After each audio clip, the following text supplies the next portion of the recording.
Hello, my name is Rhodes. What's shaken? I'm sure most of you have heard about Clair Obscur Expedition 33, and if you have, I'm sure you've also heard the unanimous praise the game is getting. I was in the same boat a little while ago. I had just completed the Doom trilogy after the Dark Ages came out, and I needed a new game to play. Instead of playing any of the games I have in my backlog that I buy thinking, oh yeah, I'll play this eventually, I started up Expedition 33. I hadn't seen any footage from the game except one trailer, which had me just blown away at the world design. And I got immediately hooked. I just completed the game after playing for just over 22 hours, and I completely understand the hype. This is my game of the year, zero question.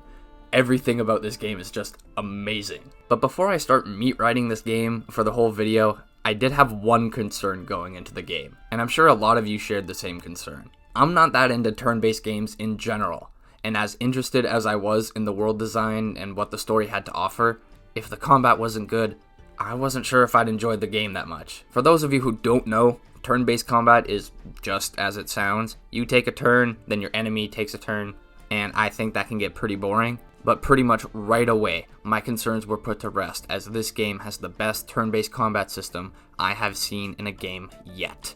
Now I will admit, my knowledge of turn-based games are very limited. I played a bit of Final Fantasy VII, I played a little bit of Earthbound, and of course Pokemon, but with all of them, I really struggled to engage with the combat.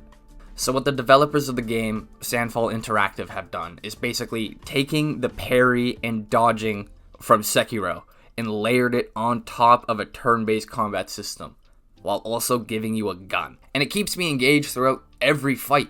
You don't just watch as your characters attack and watch the enemy attack you without being able to do anything. You can dodge out of the way and parry enemy attacks. And when you successfully parry a string of attacks, you perform a counterattack that does a lot of damage and has incredible sound design to it. Like, just listen to this.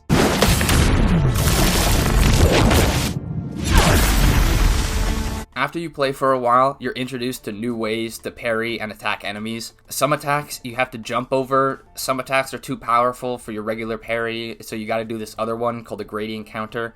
And both of these have special indicators right before the attack happens that tells you how you need to deal with it. You also get a gradient attack that basically makes you do 2 moves in a row if you have this little gradient meter filled up enough. So for anyone who has seen that the game is turn-based and is not wanting to play it because of that, please trust me on this one. It's way better than you think. Every character you play as has their own special skill tree where you can unlock new moves for them. These can be simple chains of attacks, healing skills, buff applying skills, attacks that apply poison or burn or something else to enemies.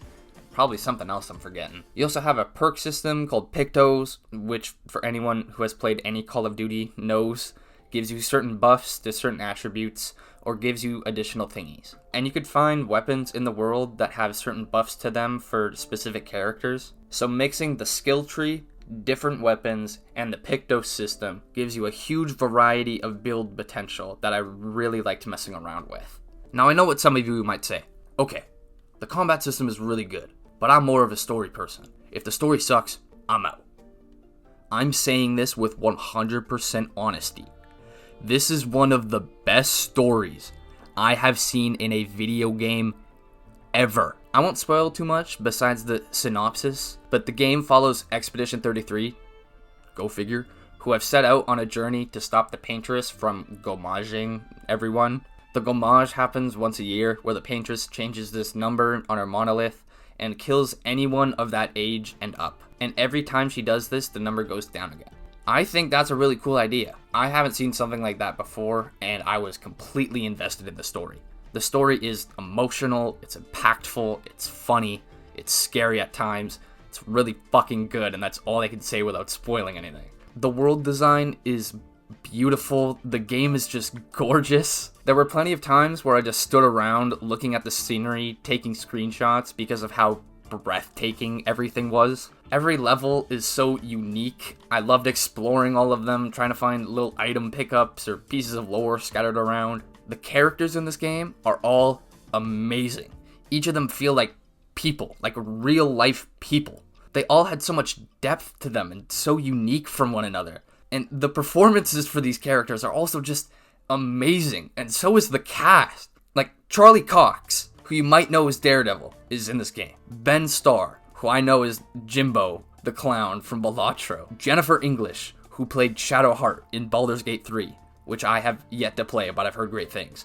And fucking Andy Serkis. Are you kidding me? They got fucking Schmeagol. All of them give incredible performances. And the music. I mean, just put on the main menu theme and you'll understand.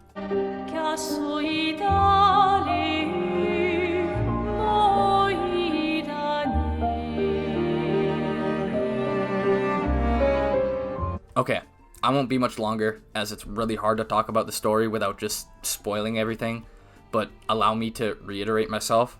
This is one of the best stories I've seen in a game. Everything about this game is amazing. I love the combat, I love the characters, I love the world and the story behind it all. And the craziest part about this is that the game was made by a studio with just over 30 people. And this is their first game. And that story I've been glazing the whole time, the writer, found through a Reddit post made by the devs. The music composer found through basically SoundCloud, and he had never done a game soundtrack beforehand. This game just has so much passion put into it from a team of people who love video games and wanted to make a game they would love to play as well. And the game is like $65 Canadian, which is $25 cheaper than most games, or $45 cheaper than the new Mario Kart. Alright, that's enough of me yapping. Please play this game. It's great. It's my game of the year. No question. Alright, good night, sleep tight, don't let the bedbugs bite. See ya.